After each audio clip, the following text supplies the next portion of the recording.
Ребятушки, всем привет! Значит, хочу вам показать свою новую клавиатуру. Клавиатура Keychron C1, механическая клавиатура.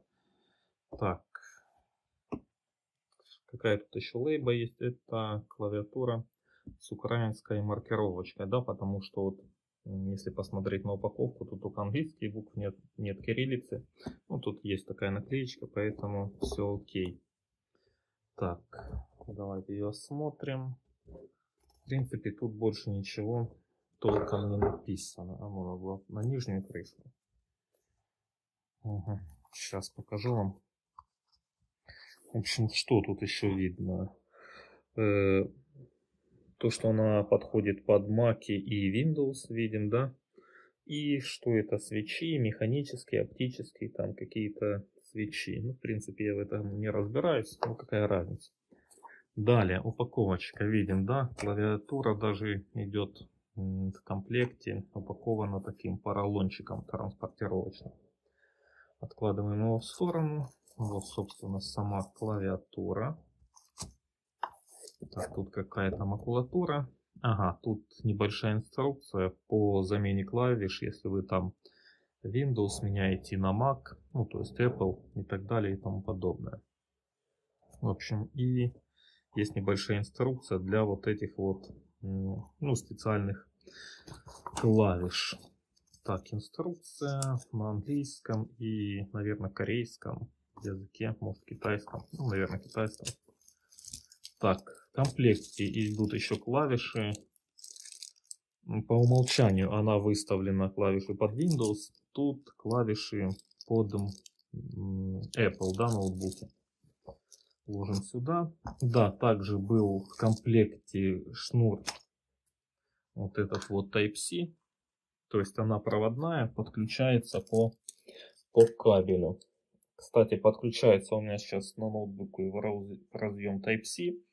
Но тут есть переходничок, да, если у вас на ноутбуке нету Type-C, а есть вот этот вот обычный, всем привычный нам USB, то проблем никаких не будет. Все это входит в комплект. Так, и что это? Вот такой вот ключ для извлечения клавиш. Ну, собственно, это все. Теперь давайте открою саму клавиатуру. Значит, так, клавиатура. Давайте сзади начнем осмотр. Так, для регулировки по высоте существуют вот эти ножки. Они прорезиненные, то есть она у вас скользить не будет. Кстати, вот прорезиненные и тут. То есть если они в сложном положении, да, клавиатура у вас не будет ездить по столу.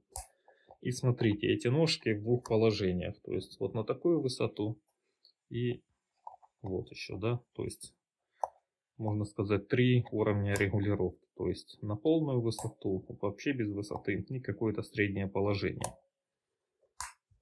Так, значит, смотрим дальше.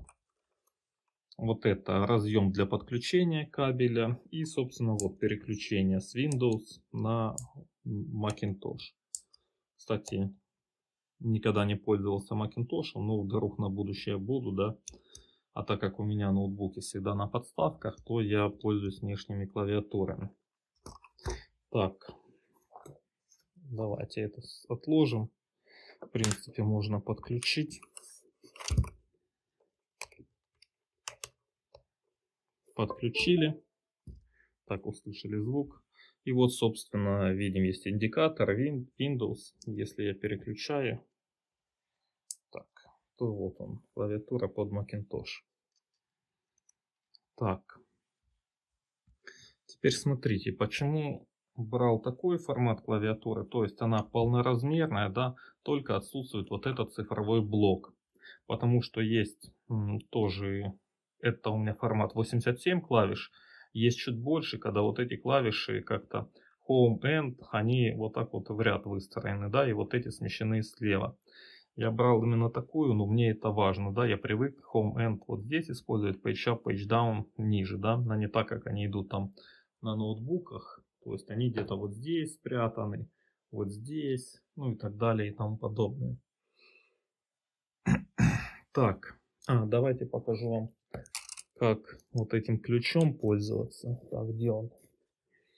смотрите, да, надо, ну, опять же, либо поменять клавиши, либо там почистить ее от пыли, потому что пыль все равно скапливается, да, как бы вы там бережно не относились к клавиатуре. Так, одной рукой непривычно, ну, сейчас. То есть берем вот так вот и тянем на себя. И все, клавиша извлечена. В принципе, и клавишу можно помыть. И вот в этом пространстве между клавишами там в любом случае будет скапливаться пыль. Но особенно если вы еще любите поесть, сидя за компьютером, а это делают практически все. Поэтому там пыль обеспечена. Так, свечи. Ну, там красный цвет, значит красный опять. Мне как бы все равно, я по этому поводу не парюсь. Многие берут там вот этот, какие свечи, да, это зависит от звука, который идет при нажатии. Вот смотрите, вот этот и вот такой есть.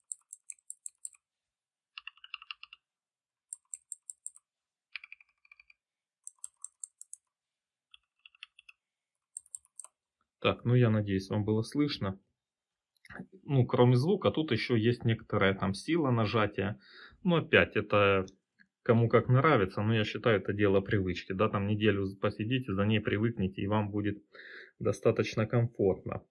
Так, еще обратите внимание, вот это, значит, клавиатурка у меня с подсветкой, да, каждая клавиша подсвечивается, тут и она RGB, тут клавиатура абсолютно без подсветки. Опять же, если вы работаете в темное время суток, то я считаю, что подсветка, ну, это, конечно, огромное преимущество. Но опять, я даже если ночью работаю, я никогда не работаю там только от света монитора. Я всегда работаю, когда у меня свет включен полностью. То есть, если там в комнате 4 лампы, я включаю всегда 4. Я никогда не работаю при тусклом свете.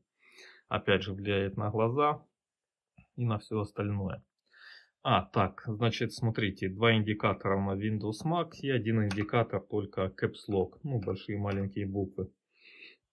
Кстати, никогда не видел, это первый раз, вот эта кнопка, она у меня отвечает за блокировку ноутбука. То есть, если вы там, это рабочий ноутбук, да, вы там встали, пошли на обед, надавили кнопку, все, компьютер заблокировался. Ну, опять, я никогда над этим не парился, ну, надо привычно. И вот этот звук, я подумал сразу это включить-выключить микрофон, а он вызывает, я так понял, вот этого помощника Cortana на Windows. Ну, тоже никогда этим не пользовался. И вот эта кнопка для меня тоже непривычна. Смотрите, это делает скриншот экрана, да. Ну, то есть у меня программа для скриншотов, она установлена. И то есть... ну, в принципе, это и есть принтскрин. Ну, как-то оно сразу непривычно обозначено. Так, цветовая гамма. Как вы видите, честно говоря, цвет мне напомнил такой из старой клавиатуры, которая у нас была в школе.